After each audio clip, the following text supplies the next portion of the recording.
내가 우리 집안에 무슨 복을 가져다 줬니? 아이도 제대로 못 낳고 집안일도 서툴고 차라리 이혼하는 게 서로에게 나을 거야. 전 시어머니 영숙의 차가운 말에 민정은 그날 밤 홀로 짐을 쌌습니다. 3년간의 결혼 생활은 그렇게 끝이 났죠. 하지만 4년 후 민정이 새로운 사랑 현우와 재혼식을 올리는 날 예상치 못한 인물이 나타납니다. 바로 그 영숙이었어요. 왜 영숙이 여기에 온 걸까? 초대하지도 않았는데. 민정의 가슴은 다시 빠르게 뛰기 시작했습니다. 영숙은 현우의 어머니에게 다가가 무언가 진지한 이야기를 나누기 시작하는데 과연 영숙은 왜 민정의 결혼식에 나타난 걸까요? 그리고 이들의 운명은 어떻게 될까요? 영상 시청 전 구독과 좋아요 눌러주세요. 영상을 제작하는데 큰 힘이 됩니다. 서울 근교의 유서 깊은 성당 예식장 앞마당에는 이른 가을 햇살이 따스하게 내리쬐고 있었습니다. 예식장 정원에 심어진 코스모스들이 바람에 살랑거리며 하얀 꽃잎을 흩날렸죠. 오늘은 민정의 재혼식이 열리는 날이었습니다. 예식장 뒤편 준비실에서 민정은 거울 앞에 앉아 자신의 모습을 바라보고 있었어요.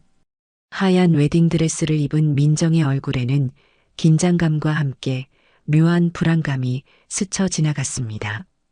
화장을 마친 메이크업 아티스트가 마지막 터치를 위해 립스틱을 건네며 말했죠.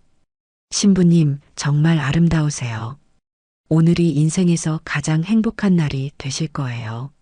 민정은 작은 미소를 지으며 고마워요라고 답했지만 마음 한구석에서는 여전히 무언가가 무겁게 자리 잡고 있었어요. 거울 속 자신의 눈빛을 바라보며 민정은 문득 몇 년 전 첫 번째 결혼식 때의 기억이 떠올랐습니다.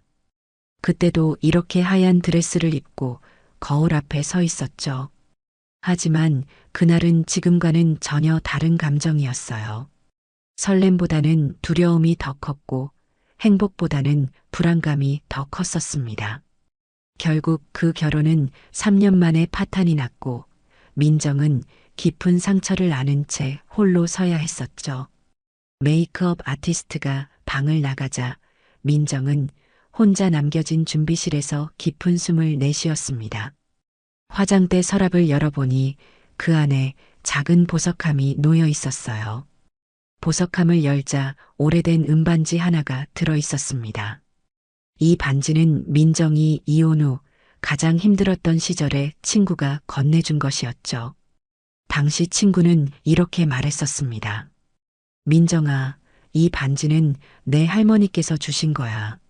할머니께서 말씀하시길 이 반지를 끼면 진짜 사랑을 만날 수 있다고 하셨어. 넌 분명 다시 행복해질 거야. 민정은 그 반지를 손에 쥐고 눈을 감았습니다. 지난 몇 년간의 시간들이 주마등처럼 스쳐 지나갔어요. 이혼 후 홀로 지방으로 내려가 아동복지센터에서 일하며 새로운 삶을 시작했던 것, 그곳에서 현우를 만나 조심스럽게 마음을 열어가던 시간들, 그리고 마침내 오늘 이 자리에 서게 된 것까지 말이죠. 준비실 문 밖에서는 하객들의 웅성거리는 소리가 들려왔습니다. 예식이 시작되기까지는 아직 30분 정도 시간이 남아 있었어요. 민정은 부케를 들어보며 마지막 점검을 했습니다. 하얀 장미와 안개꽃으로 이루어진 부케는 단아하면서도 우아한 느낌이었죠. 현우가 직접 고른 것이었습니다. 민정 씨가 좋아하는 하얀 장미로 만들어 달라고 했어요. 화사하지만 너무 요란하지 않게 해달라고 부탁드렸거든요. 꽃집 사장의 말이 떠오르며 민정은 다시 한번 미소를 지었습니다. 현우는 정말 자신을 세심하게 배려해주는 사람이었어요. 첫 번째 남편과는 정반대였죠. 그 시절 민정은 늘 혼자였습니다. 남편은 회사 일에만 매달려 있었고 시어머니는 민정을 마치 집안일만 하는 도구처럼 대했었죠. 하지만 현우는 달랐습니다. 민정의 말을 진심으로 들어주었고 민정의 꿈과 목표를 응원해 주었어요. 준비실 창문 밖으로 예식장 마당이 내려다 보였습니다. 하객들이 하나둘 도착하고 있었어요. 민정의 복지센터 동료들, 현우의 약국 직원들, 그리고 양가 가족들이 모여 있었습니다. 모두들 밝은 표정으로 담소를 나누고 있었죠. 민정은 창가로 다가가 그 모습을 바라보며 가슴이 따뜻해지는 것을 느꼈습니다. 이번엔 정말 다를 거야. 이번엔 진짜 행복할 수 있을 거야. 민정은 속으로 다짐했습니다. 그때 예식장 입구에서 낯익은 실루엣이 나타났어요. 민정의 표정이 순간 굳어졌습니다. 검은 정장을 입은 여성이 예식장으로 걸어 들어오고 있었거든요. 바로 전 시어머니 영숙이었습니다. 영숙은 62세로 여전히 단정한 외모를 유지하고 있었지만 그 표정에는 차가운 기운이 감돌고 있었어요. 민정의 심장이 빠르게 뛰기 시작했습니다. 왜 영숙이 여기에 온 걸까? 초대하지도 않았는데 말이죠. 영숙은 예식장 안을 둘러보더니 한 여성에게 다가갔습니다. 바로 현우의 어머니 선자였어요. 선자는 60대 초반의 온화한 인상을 가진 여성으로 늘 따뜻한 미소를 띠고 있는 사람이었습니다. 영숙이 선자에게 뭔가 말을 걸자 선자의 표정이 조금씩 변하기 시작했어요. 민정은 창문에 더욱 가까이 다가가 그들의 대화를 지켜보았습니다. 영숙의 입모양을 보니 뭔가 진지한 이야기를 하고 있는 것 같았어요. 선자는 고개를 끄덕이기도 하고 고개를 젓기도 하며 영숙의 말을 들었습니다. 그러다가 영숙이 민정이 있는 준비실 쪽을 가리키며 뭔가 말했어요. 선자의 시선이 준비실 창문으로 향했고 민정과 눈이 마주쳤습니다. 민정은 당황해서 창문에서 한 발짝 물러났어요.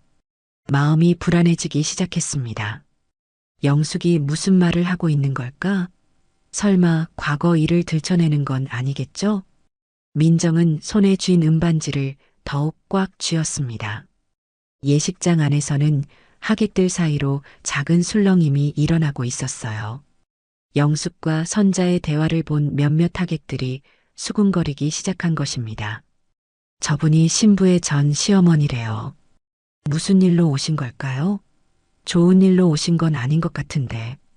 하객들의 속삭임이 점점 커져갔습니다. 민정은 그 소리가 준비실까지 들려오는 것을 느끼며 가슴이 답답해졌어요. 아직 예식도 시작하지 않았는데 벌써 이런 일이 일어나다니 말이죠. 영숙은 선자와의 대화를 마치고 예식장을 나서려는 듯 했습니다. 하지만 나가기 전에 한 번 더 준비실 쪽을 올려다보았어요. 민정과 영숙의 시선이 창문을 사이에 두고 마주쳤습니다. 영숙의 눈빛에는 차가운 경고의 의미가 담겨 있었어요. 민정은 그 시선을 받으며 온몸에 소름이 돋는 것을 느꼈습니다. 영숙이 예식장을 떠난 후에도 하객들의 수군거림은 계속되었어요.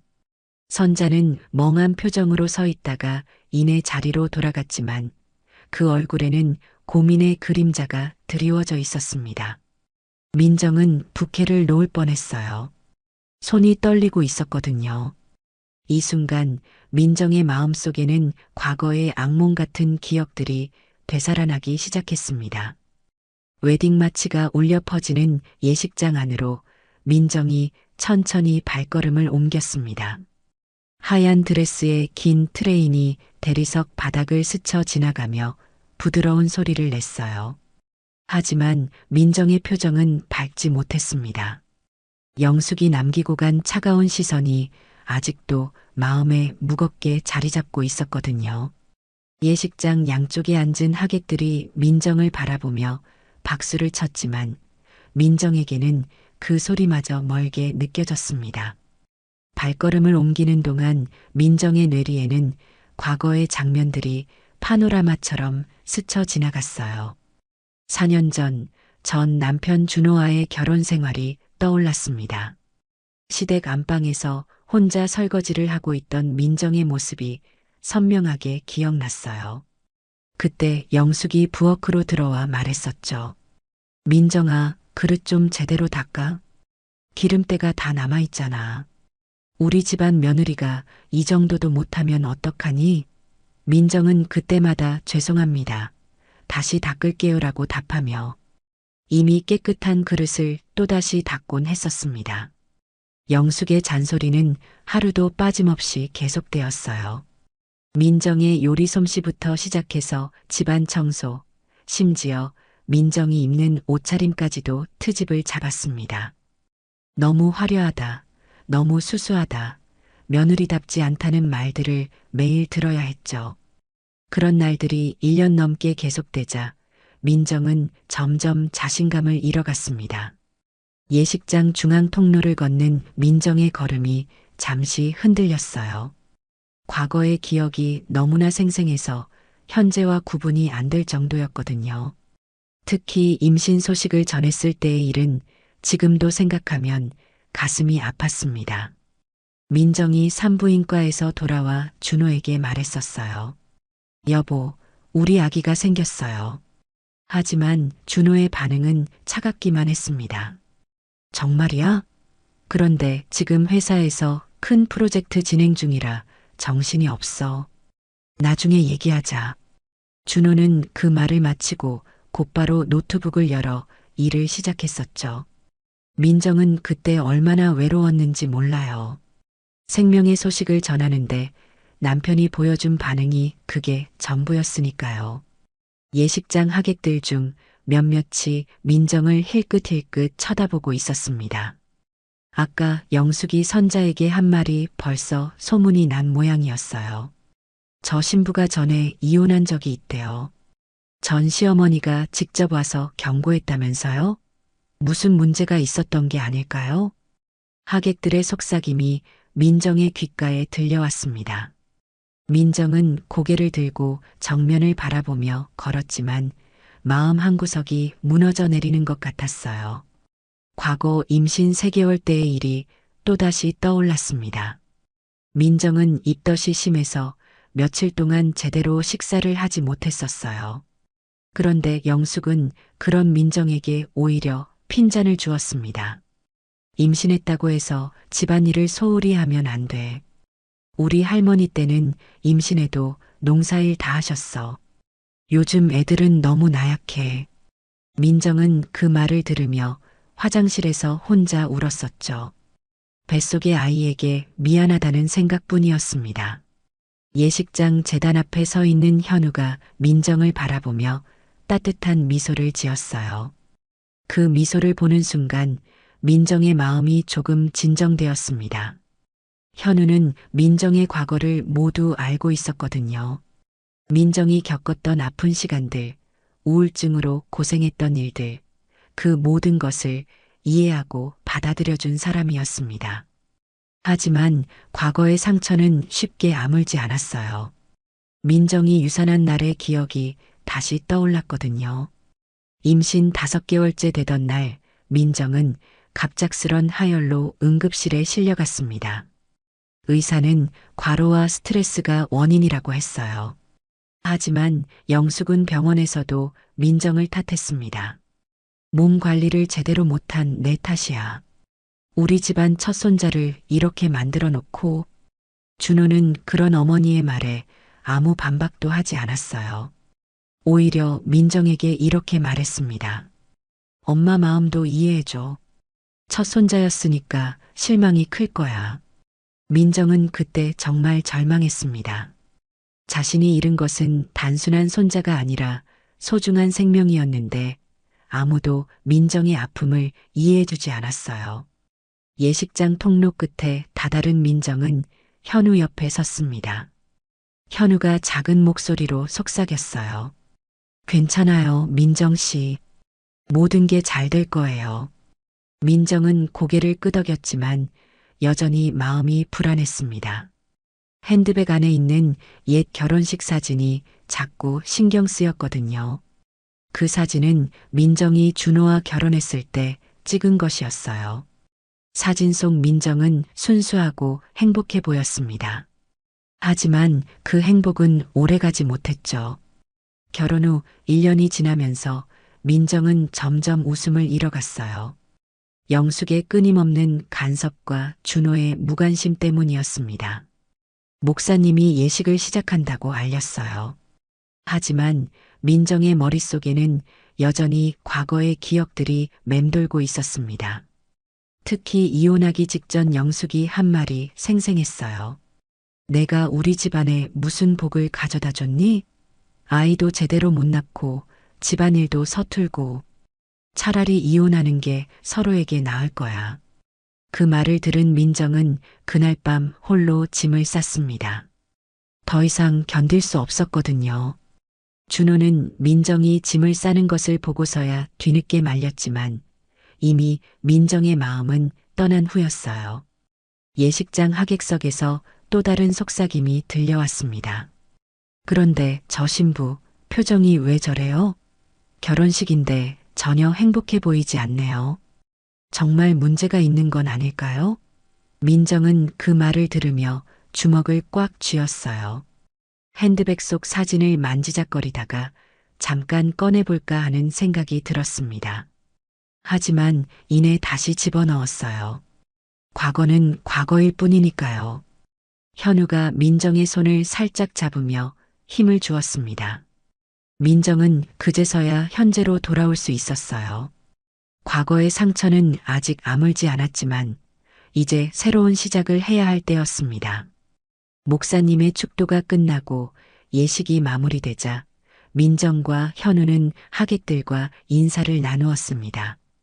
하지만 민정의 마음은 여전히 무거웠어요. 영숙이 남기고 간 불안감이 쉽게 가시지 않았거든요. 현우의 어머니 선자가 민정에게 다가왔습니다. 민정아, 오늘 정말 아름다웠어. 그런데 혹시 아까 오신 분과는 어떤 사이니? 민정은 잠시 망설였다가 대답했어요. 어머님, 그분은 제 전 시어머니세요. 무슨 말씀을 하셨나요? 선자는 고개를 저으며 말했습니다. 별거 아니야. 그냥 인사만 하고 가셨어. 하지만 선자의 표정에는 여전히 걱정의 그림자가 남아 있었어요. 민정은 마음이 더욱 불안해졌지만 애써 웃음을 지었습니다. 사실 민정이 현우를 만나게 된 것은 3년 전의 일이었어요. 이혼 후 민정은 서울을 떠나 충남의 작은 도시로 내려갔습니다. 그곳에는 희망아동 복지센터가 있었거든요. 민정은 그 센터에서 사회복지사로 일하기 시작했어요. 처음에는 정말 힘들었습니다. 아이들도 민정을 경계했고 민정 자신도 자신감이 없었거든요. 하지만 시간이 지나면서 조금씩 변화가 생겼어요. 특히 센터에 있는 10살짜리 지혜라는 아이와 친해지면서부터였습니다. 지혜는 부모님이 이혼하면서 센터에 맡겨진 아이였어요. 민정과 비슷한 상처를 가진 아이였죠. 선생님도 부모님이 헤어지셨어요? 지혜가 어느 날 민정에게 물었습니다. 민정은 솔직하게 답했어요. 응, 그랬어. 하지만 지금은 괜찮아. 지혜야도 괜찮아질 거야.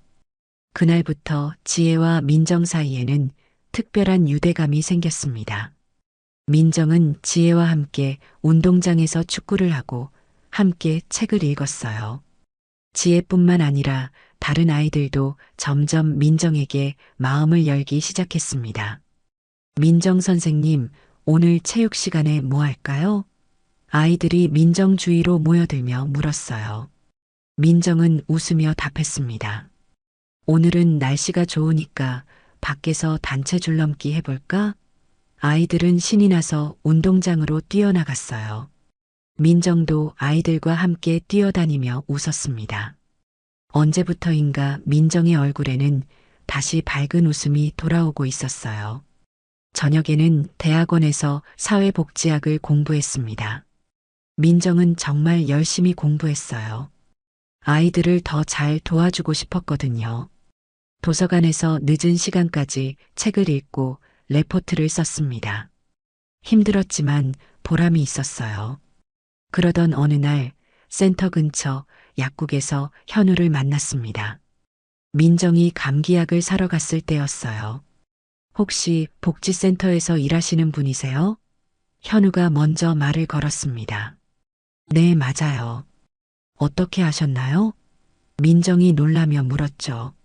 현우는 웃으며 대답했어요. 센터 아이들이 자주 와서 민정 선생님 이야기를 하거든요. 아이들이 정말 선생님을 좋아하는 것 같아요. 그 말을 들은 민정은 기뻤습니다.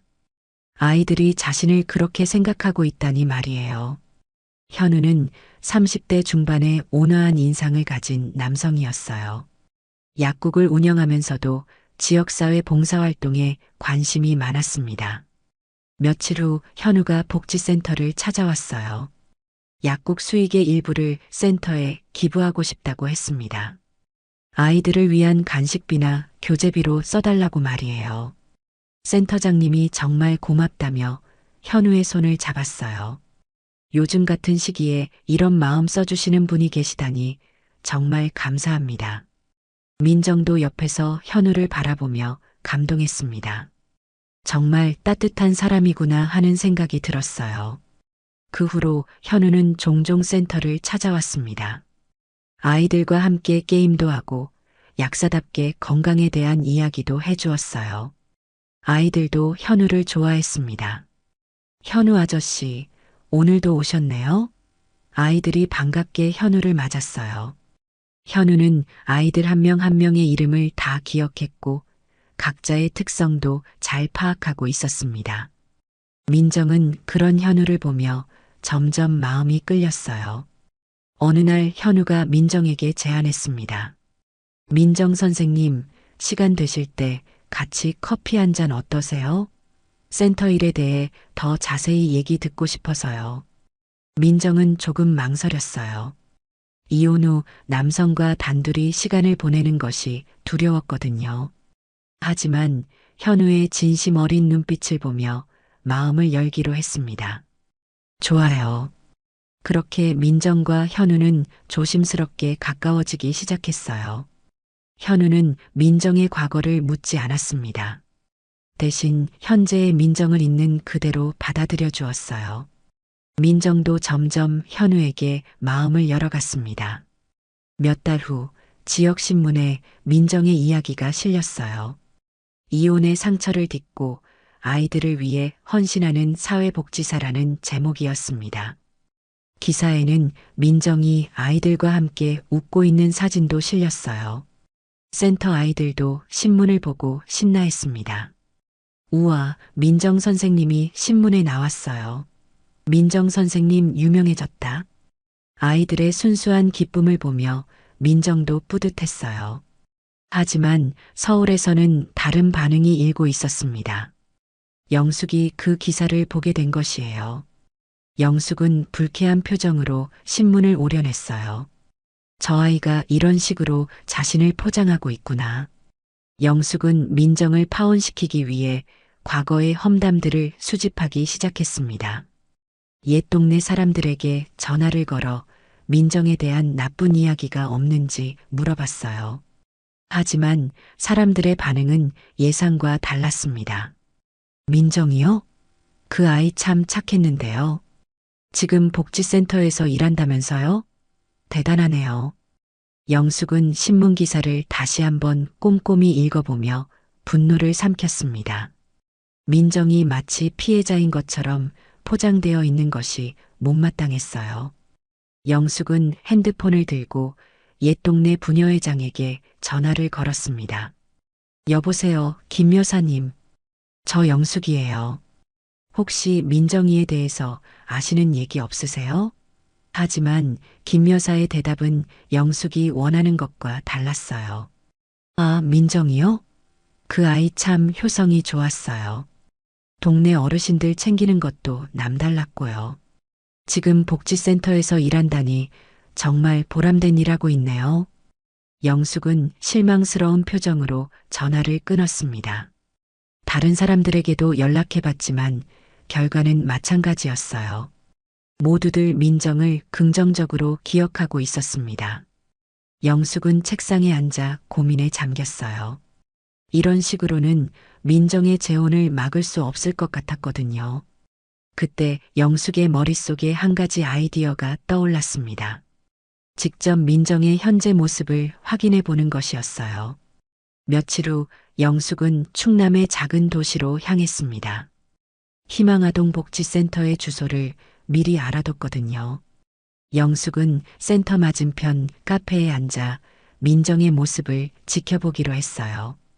오후 3시경 센터 마당에서 아이들의 웃음소리가 들려왔습니다. 민정이 아이들과 함께 나와서 뭔가를 준비하고 있었어요. 오늘은 센터에 있는 수진이의 생일이었습니다. 민정 선생님, 생일상 언제 차려요? 수진이가 기대에 찬 목소리로 물었어요. 민정은 웃으며 답했습니다. 조금만 기다려. 다른 친구들도 다 와야지. 영숙은 카페 창문 너머로 그 장면을 바라보며 복잡한 심정이 들었습니다.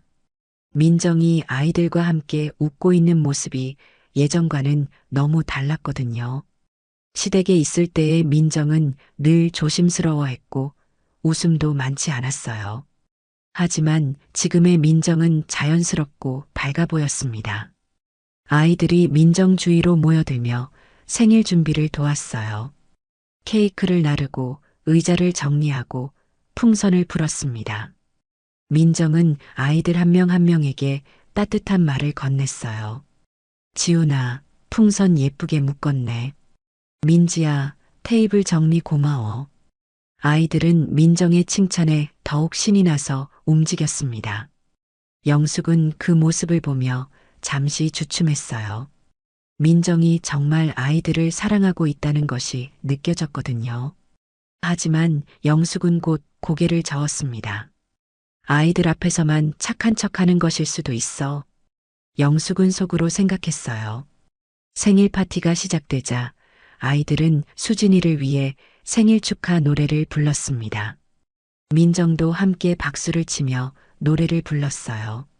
수진이가 촛불을 끄자 모든 아이들이 박수를 쳤습니다. 와, 수진이 생일 축하해. 민정이 케이크를 나눠주자 아이들은 맛있다며 좋아했어요. 영숙은 그 모습을 1시간 넘게 지켜봤지만 민정에게서 어떤 결점도 찾을 수 없었습니다. 오히려 민정은 완벽한 사회복지사처럼 보였어요. 영숙은 화가 났습니다. 이런 식으로는 현우 가족을 설득할 수 없을 것 같았거든요. 다음 날 영숙은 다른 방법을 시도해 보기로 했어요. 민정이 과거에 치료받았던 정신과 병원을 찾아간 것입니다. 영숙은 접수 창구에서 말했어요. 저희 며느리 진료 기록 좀 확인해 주세요. 하지만 병원 직원은 단호하게 거절했습니다. 죄송하지만 환자 본인이나 법적 보호자가 아니면 진료 기록을 열람할 수 없습니다. 영숙이 전 시어머니라고 설명해 봤지만 소용없었어요. 이미 이혼한 상태라서 법적으로 관계가 없다는 답변만 돌아왔습니다. 영숙은 다른 병원 몇 곳을 더 찾아갔지만 결과는 마찬가지였어요. 어디서도 민정의 진료 기록을 보여주지 않았습니다. 결국 영숙은 예전에 알고 지내던 간호사를 통해 민정의 진료 기록 일부를 구할 수 있었어요. 하지만 그 내용을 확인한 영숙은 당황했습니다. 진료 기록에는 우울증 진단과 함께 완치 판정도 함께 적혀 있었거든요. 게다가 그것도 이미 3년 전 기록이었어요. 영숙이 기대했던 민정의 정신적 문제는 이미 해결된 과거의 일이었습니다. 한편 그날 저녁 복지센터에서는 민정이 밤늦게까지 남아서 일하고 있었어요. 다음 주에 있을 아이들 안전교육 자료를 준비하고 있었거든요. 민정은 컴퓨터 앞에 앉아 교육 자료를 만들며 봉사 기록지도 함께 작성했습니다. 오늘 수진이 생일 파티를 통해 아이들이 서로를 배려하는 마음을 배웠다. 앞으로도 이런 기회를 더 많이 만들어주고 싶다. 민정은 정성스럽게 한 글자 한 글자 적어갔어요. 이 기록지는 민정이 직접 손으로 쓰는 것이었습니다. 컴퓨터로 작성하는 것보다 더 진심이 담긴다고 생각했거든요. 시계를 보니 벌써 밤 11시가 넘어 있었어요. 민정은 하품을 하며 기록지를 마저 완성했습니다. 내일은 지훈이와 개별 상담이 있고 민지 엄마와도 면담을 해야 해. 민정은 내일 할 일들을 정리하며 가방을 챙겼어요. 영숙은 그날 밤 서울로 돌아가는 기차에서 깊은 생각에 잠겼습니다. 민정의 약점을 찾으려고 했지만 실패했거든요. 오히려 민정이 정말 변했다는 것만 확인했을 뿐이었어요. 하지만 영숙은 아직 포기할 생각이 없었습니다. 다른 방법을 찾아야겠어. 영숙은 결심을 다졌습니다. 영숙이 서울로 돌아온 지 일주일이 지났습니다. 그동안 영숙은 민정의 재혼을 막을 다른 방법을 찾으려고 했지만 마땅한 방법이 떠오르지 않았어요. 오히려 민정의 달라진 모습을 직접 본 후로는 마음이 더욱 복잡해졌습니다. 그날은 유독 비가 많이 내리는 날이었어요.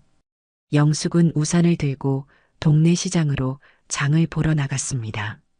시장 골목길은 빗물로 인해 여기저기 웅덩이가 생겨 있었어요.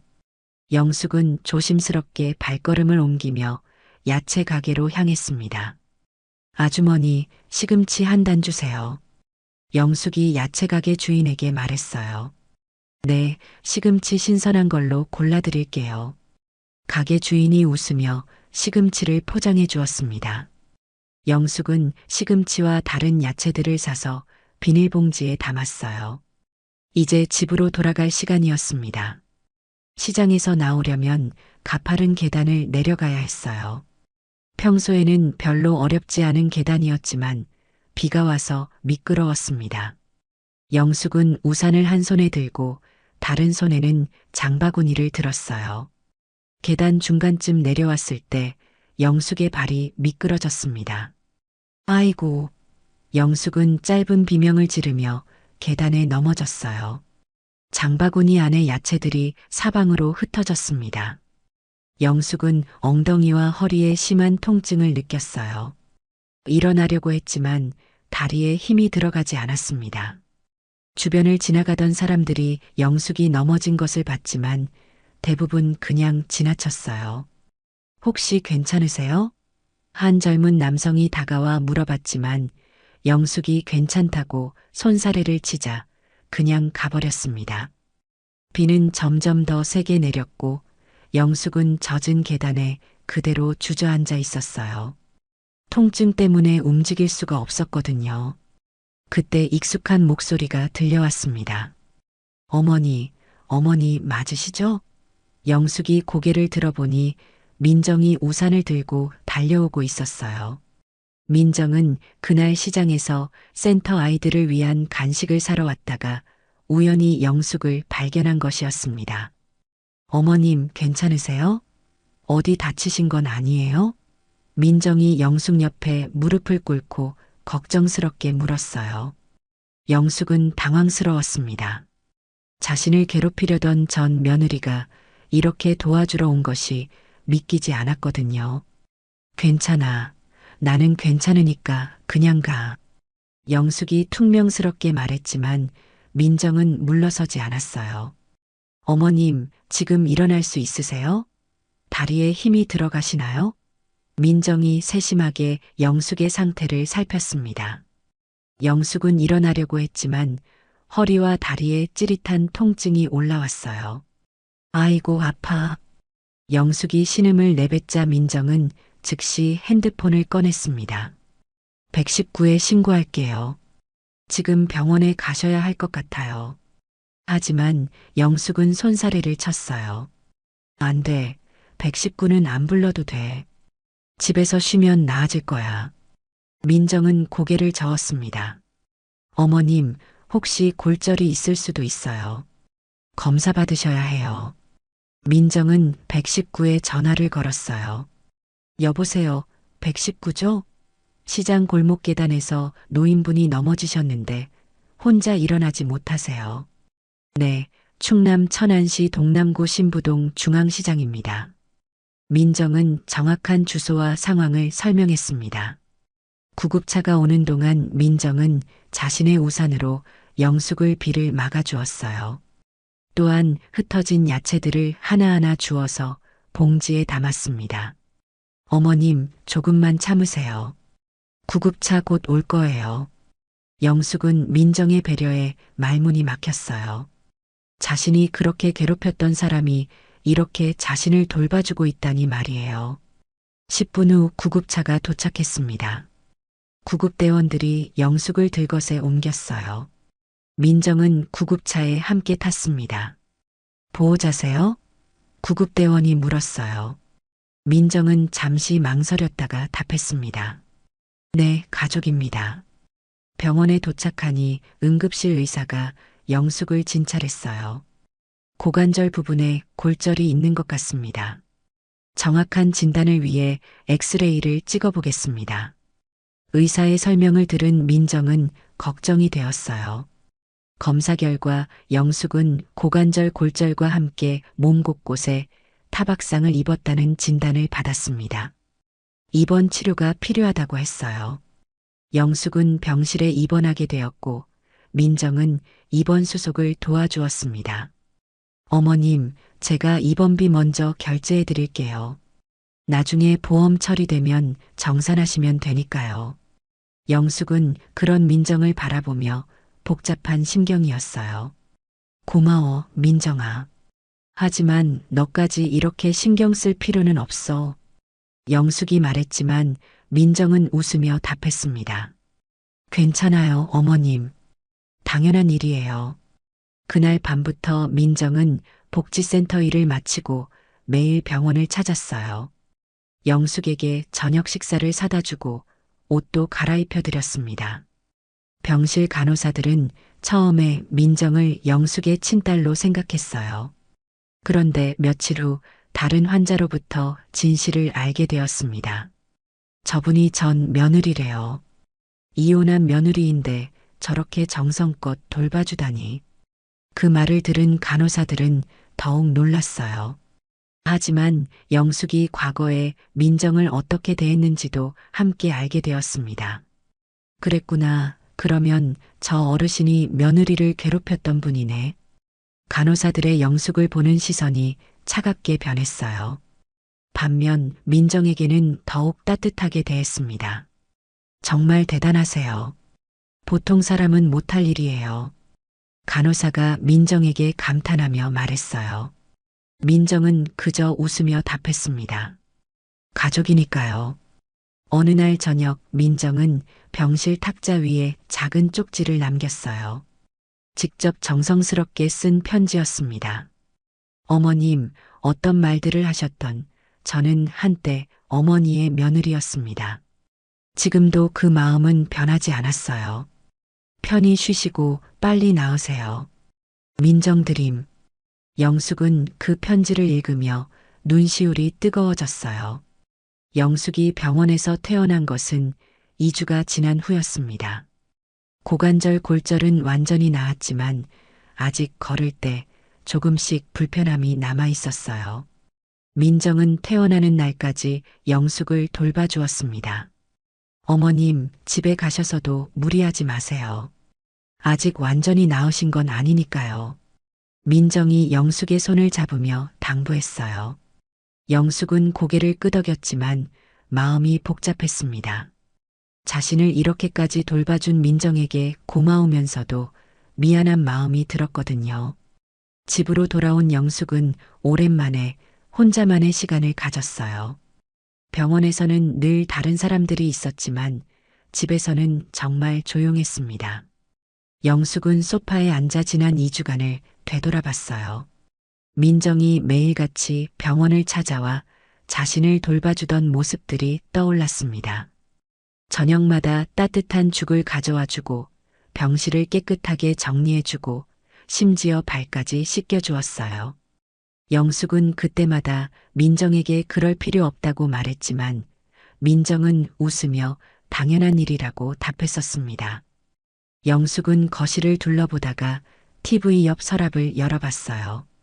그 안에는 오래된 사진첩들이 들어 있었습니다. 준호의 어릴 때 사진부터 시작해서 대학 졸업식, 그리고 결혼식 사진까지 모든 것이 시간순으로 정리되어 있었어요. 영숙은 사진첩을 꺼내어 펼쳐봤습니다. 준호와 민정의 결혼식 사진이 나왔어요. 사진 속 민정은 정말 아름다웠습니다.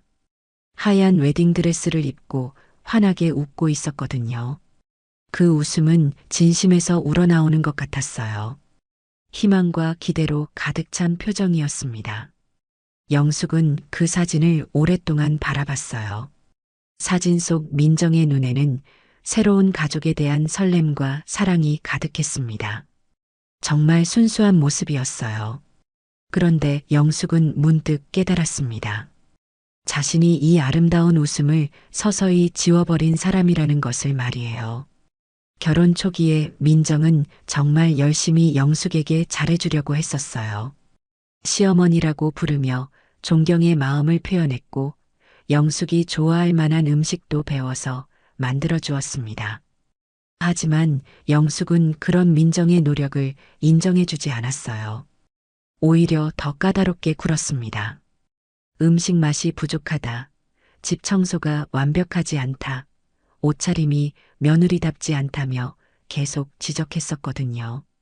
영숙은 사진첩을 넘기며 민정의 변화하는 모습을 봤어요. 결혼 1년 후 사진에서는 민정의 웃음이 조금 어색해져 있었습니다. 2년 후에는 웃음이 더욱 부자연스러워졌어요. 마지막 가족 사진에서 민정은 거의 웃지도 않고 있었습니다. 그때 영숙은 깨달았어요. 자신이 며느리의 밝은 웃음을 조금씩 빼앗아간 것이라는 사실을 말이죠. 눈물이 영숙의 뺨을 타고 흘러내렸습니다. 왜 그랬을까? 왜 민정을 그렇게 괴롭혔을까? 영숙은 자신에게 물어봤어요. 사실 민정은 정말 좋은 며느리였습니다. 효성스럽고 착했어요. 하지만 영숙은 그런 민정이 못마땅했습니다. 너무 완벽해서 오히려 가짜 같다고 생각했거든요. 그리고 무엇보다 준호가 민정에게만 신경 쓰는 것이 질투났어요. 영숙은 한참을 울었습니다. 자신이 저지른 일들이 너무나 부끄럽고 미안했어요. 민정이 임신했을 때도, 유산했을 때도, 우울증으로 고생할 때도 영숙은 민정을 이해해주지 않았습니다. 오히려 더 심하게 몰아붙였어요. 그날 저녁 영숙은 잠이 오지 않았습니다. 계속 민정 생각만 났어요. 지금 민정은 뭘 하고 있을까? 복지센터에서 아이들과 함께 있을까? 영숙은 갑자기 민정의 현재 모습이 궁금해졌습니다. 병원에서 잠깐씩 본 모습 말고 일상의 모습을 제대로 보고 싶었어요. 다음 날 저녁 영숙은 충남으로 향하는 기차에 몸을 맡겼습니다. 다리가 아직 완전히 낫지 않아서 걷기 불편했지만 꼭 가야 할 것 같았어요. 희망아동 복지센터에 도착한 것은 오후 7시경이었습니다. 센터 건물에는 아직 불이 켜져 있었어요. 영숙은 멀찍이 떨어진 곳에서 센터를 바라봤습니다. 복지센터 마당에서는 아이들과 어르신들이 함께 저녁 시간을 보내고 있었어요. 오늘은 센터에서 지역 어르신들을 초대해서 함께 식사하는 날이었습니다. 민정이 아이들과 어르신들 사이를 오가며 음식을 나눠주고 있었어요. 할머니, 더 드세요. 우리 지훈이가 직접 만든 김치예요. 민정이 한 어르신에게 김치를 권하며 말했습니다. 어르신은 웃으며 답했어요. 우리 딸이 해주는 건 뭐든 맛있어. 민정아, 고마워. 아이들도 어르신들과 자연스럽게 어울렸습니다. 할아버지, 이거 제가 그린 그림이에요. 예쁘죠? 한 아이가 자신이 그린 그림을 어르신에게 보여주었어요. 어르신은 감탄하며 아이의 머리를 쓰다듬어 주었습니다. 그 모습을 지켜보는 민정의 얼굴에는 따뜻한 미소가 가득했어요. 영숙은 그 장면을 보며 가슴이 뭉클해졌습니다. 민정이 정말 많은 사람들에게 사랑받고 있다는 것을 느꼈거든요. 아이들에게는 믿음직한 선생님이었고 어르신들에게는 따뜻한 딸 같은 존재였어요. 식사가 끝나고 어르신들이 집으로 돌아갈 때였습니다. 한 할머니가 민정의 손을 잡고 말했어요. 민정아, 너 같은 딸 있어서 우리가 얼마나 행복한지 몰라. 정말 고맙다. 민정은 할머니의 손을 두 손으로 감싸며 답했습니다. 할머니, 저야말로 감사해요. 할머니들이 있어서 제가 힘이 나거든요. 그 대화를 들은 영숙은 자리에 주저앉았어요. 문득 과거의 자신이 떠올랐습니다. 민정을 마치 자신의 소유물처럼 여기며 통제하려 했던 모습 말이에요. 하지만 지금의 민정은 자유롭고 행복해 보였습니다. 진짜 자신다운 모습으로 살아가고 있었어요. 영숙은 그제서야 깨달았습니다. 자신이 민정에게 얼마나 큰 상처를 줬는지, 그리고 지금의 민정이 얼마나 소중한 사람인지를 말이에요. 민정과 현우의 결혼식이 끝나고 일주일이 지났습니다. 신혼부부는 허니문을 떠나기 전에 양가 가족들을 초대해서 조촐한 식사 자리를 마련했어요. 현우의 집 거실에 상을 차려놓고 가족들과 함께 시간을 보내려고 했습니다. 민정은 아침부터 정성스럽게 음식을 준비했어요. 현우도 옆에서 도와주며 즐거워했습니다. 여보, 이 나물 정말 맛있어요. 어떻게 이렇게 잘 만드세요? 현우가 민정이 만든 시금치 나물을 맛보며 칭찬했어요. 민정은 수줍게 웃으며 답했습니다. 복지센터 할머니들께 배운 거예요. 할머니들이 요리 비법을 많이 가르쳐 주셨거든요. 오후 6시경 가족들이 하나둘 도착했습니다. 현우의 어머니, 선자와 아버지, 그리고 민정의 친구 몇 명이 왔어요. 민정에게는 가족다운 가족이 별로 없었거든요. 부모님은 일찍 돌아가셨고 형제자매도 없었습니다.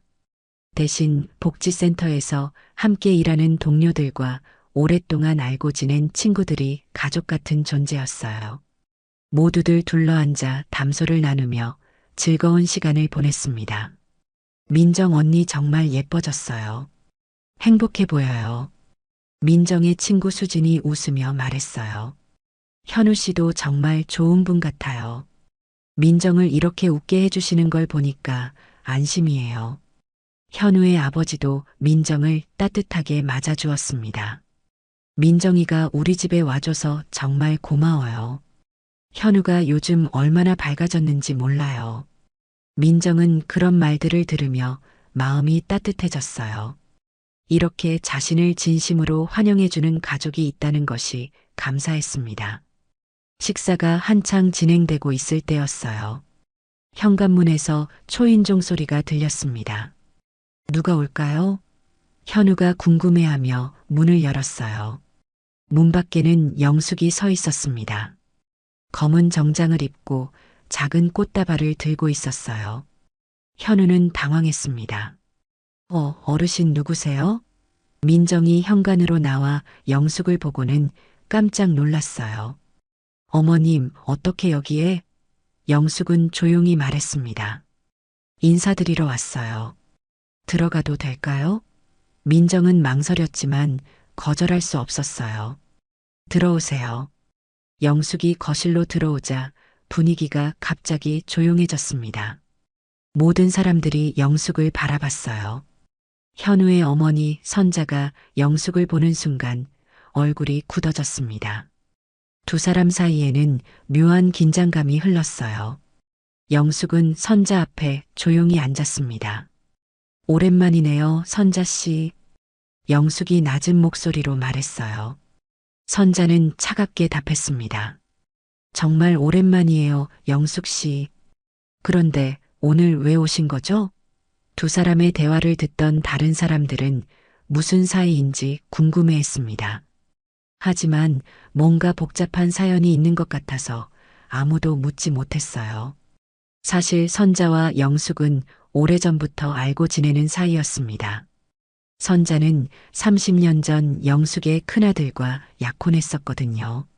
하지만 결혼 준비 과정에서 영숙의 까다로운 성격을 견디지 못하고 파혼을 했었어요. 그때 선자는 영숙에게 이렇게 말했었습니다. 어머님 성격으로는 어떤 며느리가 와도 행복하지 못할 거예요. 며느리를 가족으로 여기지 못하고 소유물로만 생각하시니까요. 그 말에 영숙은 크게 화를 냈었고 두 사람은 그 후로 만나지 않았어요. 그런데 민정의 재혼으로 인해 30년 만에 다시 만나게 된 것이었습니다. 영숙은 선자의 차가운 시선을 받으며 마음이 무거워졌어요. 선자의 말이 맞았다는 것을 이제야 깨달았거든요.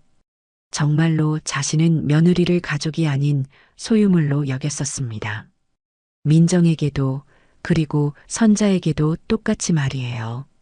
잠깐의 침묵이 흐른 후 영숙이 자리에서 일어났습니다. 그리고 민정 앞으로 걸어갔어요. 모든 사람들이 영숙의 행동을 지켜봤습니다. 영숙은 민정 앞에 무릎을 꿇었어요. 거실에 있던 모든 사람들이 깜짝 놀랐습니다.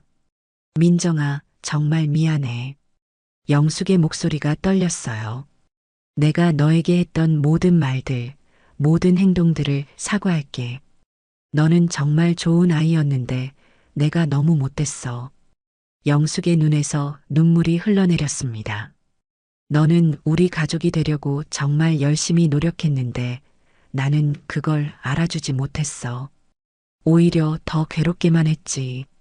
내가 정말 잘못했어. 민정은 영숙을 바라보며 복잡한 감정을 느꼈어요. 분노와 원망, 그리고 연민이 동시에 들었습니다. 임신했을 때 너를 이해해주지 못한 것도, 유산했을 때 위로해주지 못한 것도, 우울증으로 힘들어할 때 도와주지 못한 것도 모두 내 잘못이야. 영숙이 계속 사과했어요. 나는 내가 내 아들을 빼앗아 간다고 생각했어. 하지만 그게 아니었어. 너는 그냥 사랑받고 싶었던 거였지. 가족이 되고 싶었던 거였어. 민정의 눈에도 눈물이 고였습니다. 과거의 아픈 기억들이 떠올랐지만 동시에 마음 한구석에 응어리가 풀리는 것도 느꼈어요. 민정아, 용서해줘. 내가 너무 바보였어. 영숙이 민정의 손을 잡으려 했지만 민정은 먼저 영숙을 일으켜 세웠습니다. 어머님, 일어나세요. 민정이 부드럽게 말했어요. 그리고 영숙의 손을 두 손으로 감쌌습니다. 저도 많이 부족했어요. 하지만 이제는 다 지난 일이에요. 선자가 그 모습을 보며 놀라워했어요. 30년 전 자신이 하지 못했던 일을 민정이 해내고 있는 것이었습니다. 용서와 화해의 모습이었어요. 현우도 아내의 넓은 마음에 감동했습니다. 어머님들, 이제 우리 모두 가족이에요. 현우가 말하자 분위기가 따뜻해졌어요. 선자도 영숙에게 다가가 말했습니다. 영숙 씨, 정말 많이 변하셨네요. 민정이가 정말 대단한 것 같아요. 영숙은 고개를 숙였습니다. 민정이가 저보다 훨씬 어른이에요. 저는 정말 부끄러워요. 그날 저녁 가족들은 함께 기념사진을 찍었습니다. 모든 사람들이 웃고 있는 사진이었어요. 영숙도 그 안에 있었습니다. 민정과 현우의 결혼식이 끝나고 3일이 지났습니다. 드디어 신혼여행을 떠날 날이 되었어요. 두 사람은 제주도로 4박 5일 여행을 계획하고 있었습니다. 민정은 이른 아침부터 여행짐을 정리하고 있었어요. 옷가지들을 하나하나 접어서 캐리어에 넣으면서 설렘을 감출 수 없었습니다. 여보, 제주도 날씨가 어떨까요? 가디건도 챙겨갈까요? 민정이 현우에게 물어봤어요. 현우는 날씨 앱을 확인하며 답했습니다. 아직 조금 쌀쌀할 것 같아요. 가디건 챙겨가세요. 그리고 편한 신발도 꼭 가져가고요. 우리 많이 걸어 다닐 거니까. 민정은 웃으며 고개를 끄덕였어요. 정말 오랜만의 여행이었거든요. 이혼 후 민정은 여행다운 여행을 한 번도 가보지 못했었습니다.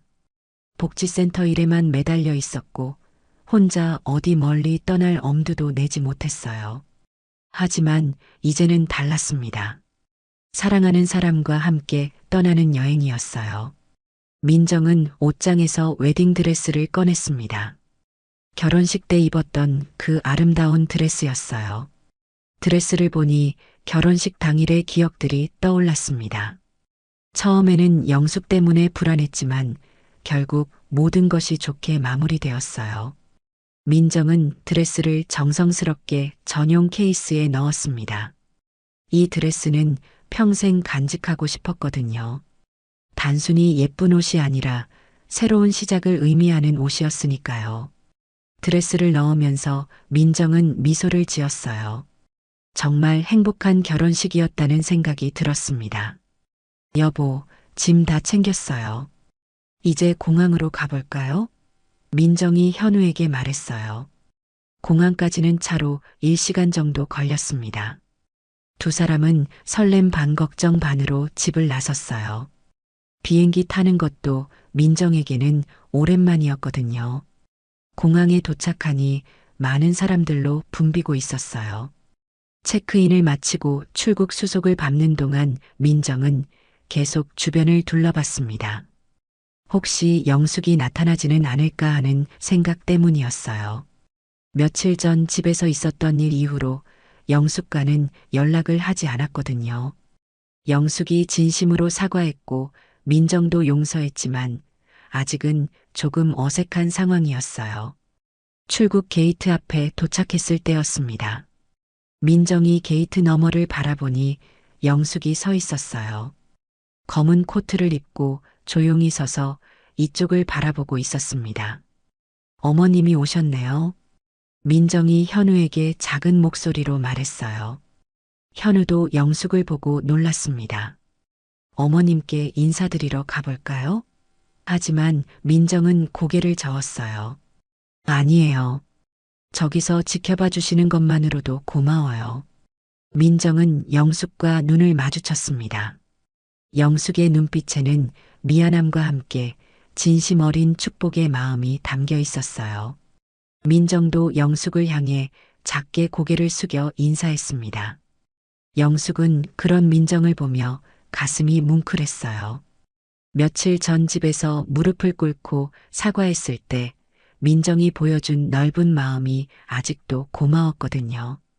자신 같으면 절대 용서하지 못했을 텐데 민정은 달랐어요.